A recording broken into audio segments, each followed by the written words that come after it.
மகர ராசிக்காரர்களை பொறுத்த வரைக்கும் 12ஆம் வீட்டிற்குடைய குரு பகவான் 6ல் மறைகிறார். விபரீத ராஜயோகம் உண்டாகிறது. 12 கூடியவர் 6ல். ஏற்கனவே மேஷராசிக்கு அப்படி சொல்லியிருந்தேன். 12 கூடியவர் 3ல் மறைகிறார்.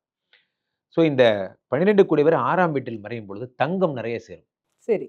தங்கம் நிறைய வாங்க, மகர ராசிக்கு வாங்க அப்படிங்கிற மாதிரி தான். மகர ராசிக்காரங்க நிறைய தங்கம் சேர்த்து போறீங்க. ஸோ அப்போ 6ஆம் வீட்டில் வரக்கூடிய இந்த குரு பகவானால் உடல்நிலை சம்பந்தப்பட்ட, வயிறு சம்பந்தப்பட்ட பிரச்சனைகள்லாம் சரியாகும். 6 கூடிய குரு 9ஆம் இடத்தை பார்க்கிறார். அப்பாவோட பிரச்சனை போன்றவைகள்லாம். முக்கியமான விஷயம் என்னன்னா, குருவும் சனியும் 2 பேரும் சேர்ந்து 12ஐ பார்க்கிறார்கள்.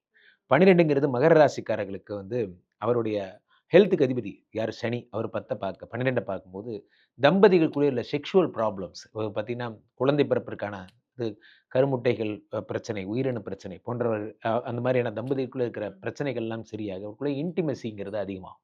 ஓகே. சனியும் பார்க்கிறார், குருவும் பார்க்கிறார். 12ஆம் வீட்டை பார்க்கும் பொழுது அவருக்குள்ள சந்தோஷங்கள் என்பது அதிகமாகும். 2ல ராகு இருக்கிறதுனால, வார்த்தைகள ரொம்ப ஜாக்கிரதையா பேசணும்.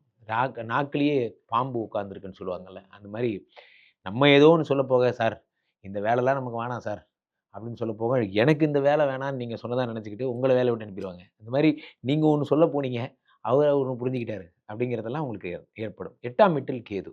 ஆயுசு. அதுல கேது இருக்கிறதுனால, வண்டி ஓட்டும்போது ஜாக்கிரதையா ஓட்டணும். போன்ற பிரச்சனைகள்லாம் ஏற்படும். நெறைய பேருக்கு வந்து பார்த்தீங்கன்னா, தேவையற்ற உயிர் சம்மந்தப்பட்ட பயங்கள். என்ன எனக்கு ஏதாவது ஆயிடுமோ? ஒருவேளை இந்த கூரை இடிஞ்சு தலை மேல விழுந்துருமோ? அந்த மாரி ஏதாவது ஒரு இவங்களே ஒண்ணு இந்த இமேஜினரி ஃபியர்ம்பாங்கல்ல. அந்த மாரி பயப்படுவாங்க. ஆனா மகர ராசிக்காரர்களுக்கு ஒரே ஒரு விஷயம் என்னன்னா, நெறைய பொருள் சேரப்போகுது. தங்கம் சேர்த்த போறீங்க. ஹேப்பியா இருக்க போறீங்க.